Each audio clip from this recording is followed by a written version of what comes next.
Did you know that in Australia, 7 out of 10 older adults want to die at home rather than in a hospital?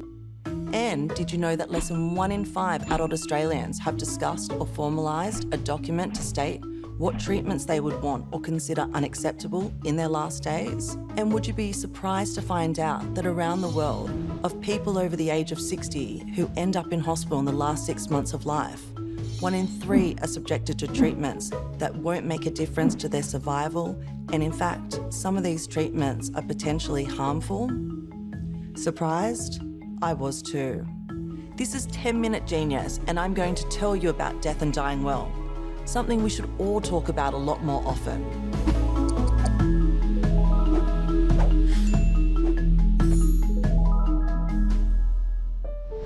As Joan Halifax, author, teacher, and civil rights activist says, death happens.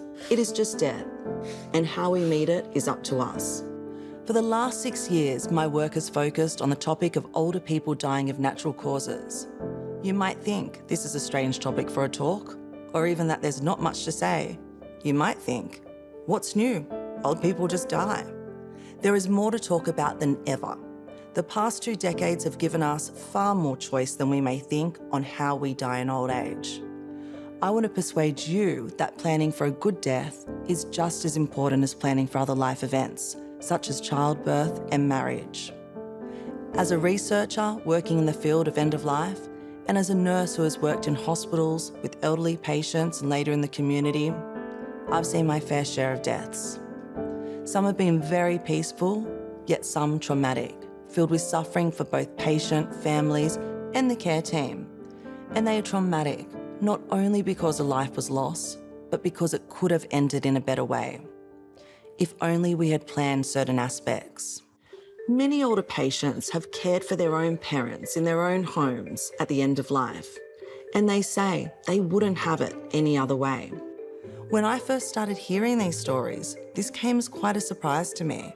As working in the hospitals for many years, most older people would die there, or in the intensive care, or in a nursing home. So this got me thinking, why wasn't I seeing this more? Will this be the case for my older family members? The same for me? The same for our next generation? And if not, why? What has changed? For the first time, we're experiencing long life expectancy. Here in Australia, life expectancy at birth is now just above 80 years. This is due to huge improvements in public health, immunisation and treatments for conditions like cancer. So there is now much more we can do to stave off death. But that also means people are living longer with age-associated irreversible conditions such as heart failure and dementia. By 2050, it is estimated that the proportion of people aged over 65 will double. That means when you look around, 1 in 3 people will be older. This is what we call a rapidly ageing population. Our lives, however, are not just about quantity or longevity, but about quality too.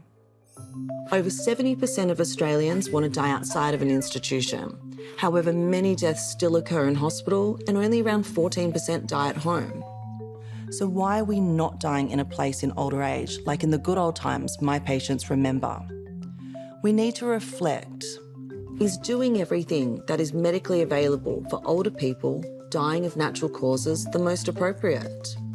Is society anticipating immortality and using technology to postpone death? And if we want a peaceful death at the end of our life outside of the hospital, why is this not happening? As a society, we don't often discuss death and dying. Death is confined to institutions instead of homes, it's hidden away and highly medicalised. This conflicts with accepting death as a natural part of life. Physicians are trained to cure and may see death as a failure. Others may not realise for days or weeks that their patient is approaching the end of life. So honest end-of-life conversations with patients and their families are delayed. Sometimes end-of-life care in the home is not always an option due to resources, so hospital is the default. But we have to ask ourselves, are we prolonging life or are we just prolonging death? How does the end of life someone has compared to what they hope for? One of the biggest drivers to not receiving the end of life we want for ourselves or our loved ones or our patients is we simply don't know what the person would have wanted. what they define as a good death, their goals, their values, and treatment preferences. The good news is that there are solutions, things we know that we can do to facilitate a good death. Through our research, we've conducted surveys, many interviews with older, terminally ill people and their caregivers on what is a good death. We found that the majority would prefer to receive higher quality supportive end-of-life care outside of the hospital rather than life-sustaining treatments to prolong their lives. These people have confirmed that quality of life was the most important factor in end-of-life decisions. Another important element was having a sense of control and having their end-of-life wishes known and adhered to by their doctors and families. We also found that older people today are more willing to discuss their end-of-life preferences than ever before. So, here are 3 things you can do to not just live well, but to die well too. Number 1, ask yourself the big questions. 2, talk it out. And 3, document it. Firstly, here are some of the big questions you should ask yourself.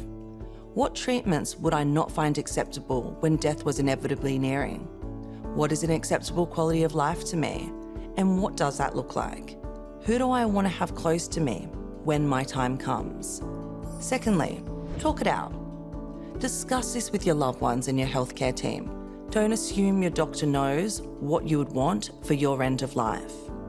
The best time to have these important conversations is as early as possible, before we lose the capacity to make decisions for ourselves. And lastly, document it.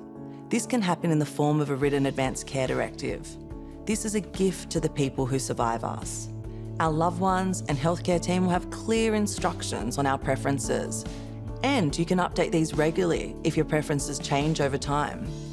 You can also nominate a surrogate decision maker in case you're unable to speak for yourself in the future. All these actions can benefit you, but also reduce stress, anxiety, and depression in bereaved caregivers and enhance family satisfaction with end-of-life care for their loved ones. Not everyone is ready or comfortable to talk about this. But my challenge to you is to bring life back to these discussions, as these are going to be some of the most important conversations that you'll ever have. Death is a natural and inevitable part of life, but a good death is achievable, as long as we talk about it and plan ahead.